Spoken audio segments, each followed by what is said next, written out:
Taiwan is bursting with heaps of fun places to explore. Join me, Amber Hatfield, as I hit up travel hotspots, soak up some culture, and hunt down hidden gems. Let's go! Hello and welcome back to Let's Go. I'm your host Amber Hatfield, and today we're going to be talking a little bit more about trail running. If you joined me for last week's episode, you would have heard me talking to Michael Maddess of Action Asia Events all about trail running, and today I'm going to continue that conversation. I also did a trail run myself recently, so I'm going to talk a little bit about my experience, so you might be able to have a first-hand look at what trail running is like if you've never done it before. If you didn't listen to last week's episode, you can go back and take a listen to that first. I introduced trail running, the history of it, and we also talked a little bit about kind of the development of trail running in Asia. And Michael also gave some great tips about how to train for trail running and what to expect while trail running. Today, we're going to be talking a little bit more about the competition, a little bit more about how Michael got into trail running himself. He's actually pretty well known in trail running circles, and you might have heard of him. And also my experience of trail running from my first trail run that I did a couple of weeks ago in Taipei in the Maokong area. So stick around and let's get into the interview.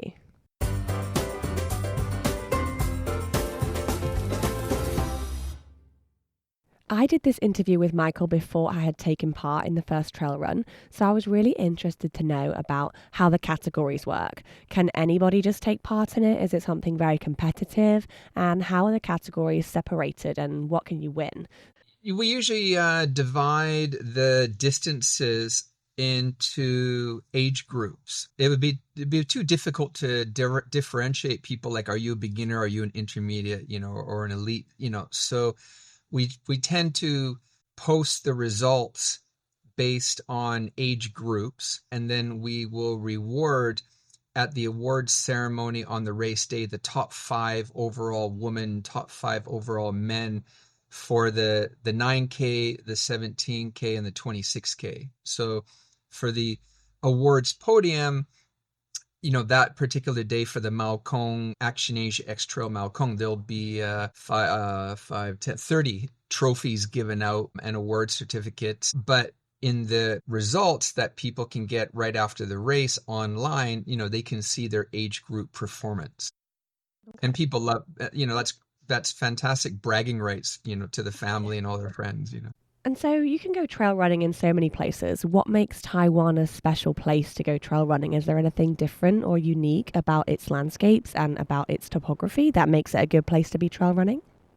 Well, first of all, Hong Kong is very much like a much harder stone surface. So all the trails in Hong Kong tend to be much more harder gravel. So the first thing, and a lot of stone steps in Hong Kong. So the country park staff in Hong Kong tend to hire workers, and their job is to look for big stones. And then they always just put them and build staircases. And for some people, it drives them crazy, but I guess they would rather have a massive stone as a stair compared to just laying fresh concrete down, which nobody likes, I mean, from a global warming standpoint, cement radiates heat. When you're training in those months of May through October, when the temperatures in both Taipei, Hong Kong get up to 30, 35 Celsius, even higher sometimes, you will feel that heat radiating off the heat. So the first thing I notice, particularly when I'm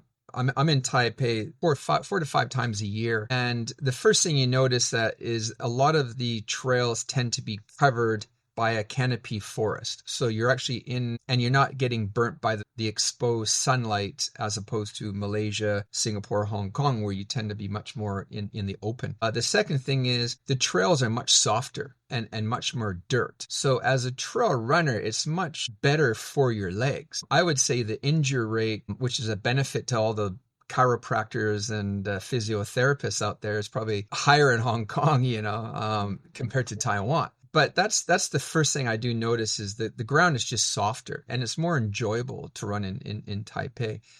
The trails are much more zigzagging, tightly knit, and undulating with non-stop little sections where maybe the hill is not too high, but you're pulling yourself up with a small rope. And you see that a lot in Taipei. Versus in Hong Kong, you wouldn't see that generally. They would just close the trail saying, "Oh, it's too dangerous. It's too steep."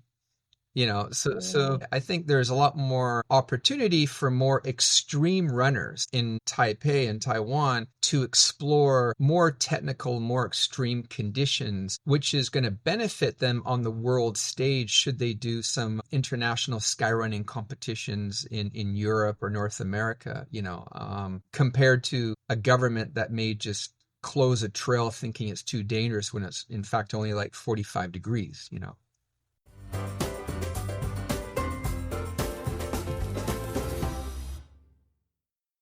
Okay, so trail running might seem like quite a difficult and maybe even intimidating thing to some people.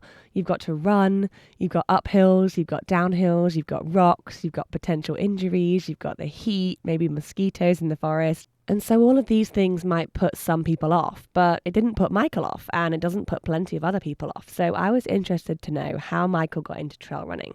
Well, I left Canada, Vancouver at a very young age. I used to compete in triathlon. My friends encouraged me to take a leave of absence. I was in advertising and circulation for the newspaper in Vancouver, and I was offered a leave of absence with my job guaranteed after 1 year. So, like many people who are interested in either a career change, taking a sabbatical, I decided to go full time as an athlete and tried to do Ironman triathlons. I did short Olympic distance triathlons, and I literally was down to just a couple days where I had to be back for my job. I'd used the whole year of competing as a professional athlete in New Zealand, Australia, Japan, and I got offered a job literally within 3 hours of getting off the plane in Hong Kong, and it was almost too good to be true. And that led to producing over 200 television programs in mainland China, in Beijing, Shanghai, Guangzhou, living in Hong Kong, with working with Action Asia, started 25 years ago as National Geographic Television had just signed a deal with a magazine, and they needed somebody with a television production background that knew sports. And so I moved back to Hong Kong, and then one by one over the years got control of the company. And we always have been doing events in Taiwan, but like I said, the adventure racing was the beginning: running, biking, kayaking, abseiling, zip lines, and that led to single day races, probably just more due to the fact that the Asian economy changed. Everybody got pushed into smaller apartments as the cost of living went higher. People couldn't squeeze a mountain bike in their apartment anymore if their apartment was small, especially in Hong Kong or Taipei. And so the trail running just kind of exploded, and here we are now 300 events later, and Taiwan is, for Action Age events, our number 2 market. In terms of our social media, it's always number 2 behind Hong Kong, followed by Singapore, followed by Malaysia.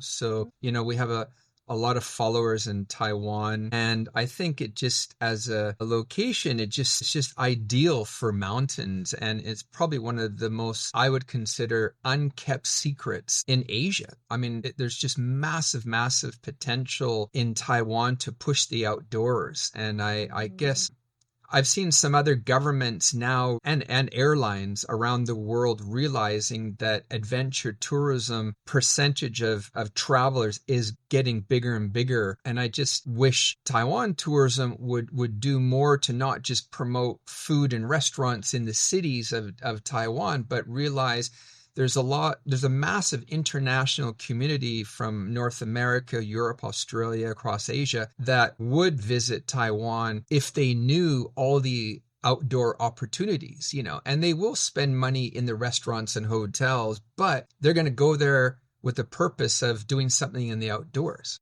I belong also to like I was one of the original directors of a Hong Kong mountain bike association that used to lobby the Hong Kong government for more mountain bike trails, as an example. And now, one of the things we pushed forward was, if you look at skiing on a ski mountain, there's usually 3 colors: green for the beginner, blue for intermediate, black diamond for the expert, on how they grade the seriousness of a slope, a run that you're going to go skiing down, or snowboarding. So now they finally, after years and years of lobbying, are now putting these signs on all the mountain bike trails, and even increasing the budgets to construct new mountain bike trails in Hong Kong, which has never happened before. But they finally realized it's not just the locals and young children cycling, which is very green, good for the environment, good for health, but a lot of international visitors now are bringing their bike to Hong Kong, or even renting a bike. And the same thing could be done in Taiwan, or perhaps it is, and I'm just unaware, where at least the trails that I'm going around, I never see signs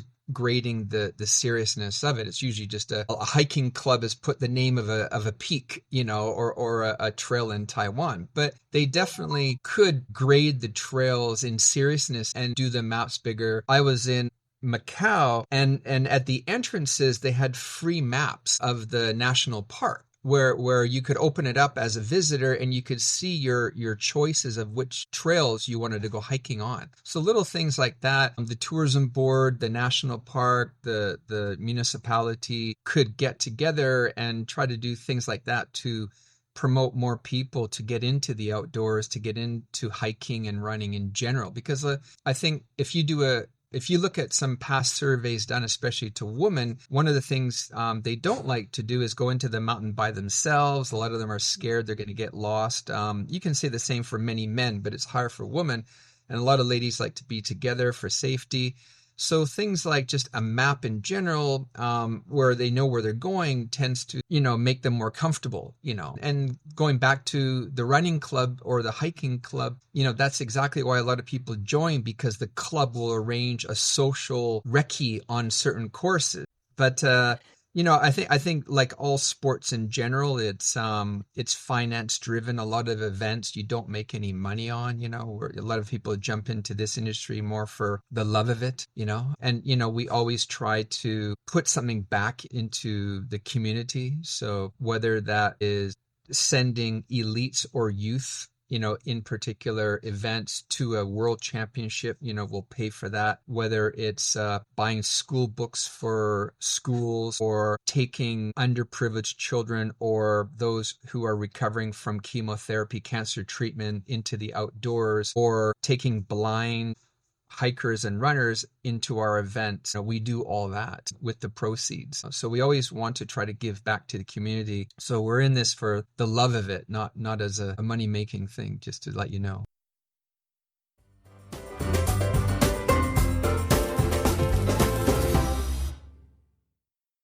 After talking with Michael for this interview, I was pretty inspired, and I decided to sign up for my first ever trail running event. And it was the 9-kilometer Action Asia Events trail run in Maokong this March. Now, I don't run, so I was quite apprehensive about it, to say the least. But I have a pretty good fitness level from doing other kinds of training like weightlifting and some other cardio. I also love to hike and enjoy being out in nature, so I thought, why not? After all, Michael had told me that for training running, you don't really need to run all the time. You can do other kinds of training as well. Now, when I was a kid, I always used to go hiking with my family. Although we never called it hiking, we just called it going for a country walk. There's not really any super high mountains in the UK, at least in England. In Scotland there are. But it was never something a really high altitude, probably just a climb of around 500 to 700 meters throughout the hike. I remember there being these big waterfalls on the mountains, and we would climb up and down through the waterfalls rather than the trail. It was a lot of fun. Sometimes there was water, sometimes it was dry, sometimes icy and covered in icicles hanging down off the rocks. I think it was all of these outdoor activities with my family at a young age that really got me used to this kind of thing. I even used to call myself a mountain goat. I felt so in my element, jumping from rock to rock, trying to find the best way to traverse down. And I became pretty sure of my footing so that I was never scared to speed up or take a daring jump. Whenever I go hiking now, I also love to go fast on the way down, leaping from rock to rock to get down as fast as I can. But it was only quite recently that I became aware of trail running as a sport. I'd been curious about it for a little while, but I hadn't really done any outdoor activities in a while, and I wasn't too sure about trail running in Taiwan. I didn't really know anything about the scene, and I didn't know that there was as many trail running events as there are happening in Taiwan and around Taipei.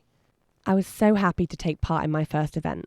As a beginner to trail running, I didn't really know what to expect from the course, and it had been raining quite heavily for the entire week before, so the trail was really torn up and super muddy, squelching. For the first part, it was a normal path, heading up a hill, pretty steep. I felt tired as soon as I set off and was regretting my decision. But after a few hundred meters, the real trail part began. It was steep and muddy. But what I liked about it is that you don't really feel like you have to run too much. That's one thing I don't like about normal road running, is that you feel as if you have to run the whole time. But with this, I felt okay slowing down, taking my time to take on the uphills, kind of turning it more into a hike and run. And then when you get up and onto the flat and onto the downhills, you can really begin to pick up your pace and start to make up some of that time. I'm not too sure what counts as technical, but it seemed to me that the trail had quite a lot of technical parts. There were parts where it crossed small streams and waterfalls, and definitely due to the mud and rain, it made it more slippy and difficult to get your footing. I enjoyed that part actually, as it made it seem more challenging. The course was pretty varied, and it took us through wooded areas, farmland, and what seemed like people's gardens near to tea fields. I saw some cute little kittens along the route, and even had what I think was a stray dog running along behind me and following me for a while, in a cute way, like it wanted to keep me company and it was kind of cheering me on. By the 7th kilometer, I was getting really tired. Well, my hip flexors and calves were getting sore, but I kept pushing through. I was surprised though, because I wasn't tired in the way that I would be running on a road, but the sore hips were getting to me. At around the last kilometre, there was a lot of uphill, and I think the entire 9K race had about 570 metres of elevation in total. As I neared my sights on the end, I told myself I would not slow down and needed to keep up the pace. Finally, I managed to make my way through the finish line, and I felt so accomplished. I was so happy to have finished it, and it was just such a good feeling. We got a medal around our neck, which was a really lovely medal made out of wood, and we also got given a snack to kind of replenish ourselves after the race. For me, it was a really amazing experience, and I was so happy that I took part, and I would recommend anyone who's even a slight bit interested to just give it a go and try it out for yourself. Being a beginner can be daunting sometimes, but everybody was so friendly, and I had such a good time. Thanks so much to Michael from Action Asia for coming on the show and sharing with me all about trail running. And if you want to find information about the events across Asia, you can visit their website at actionasiaevents.com. There's also plenty of other events run by various companies like the North Face Trail Run around Taipei as well, so you can check those out too if you're interested. That's all for today's episode of Let's Go, and I will see you again here next week. Bye for now.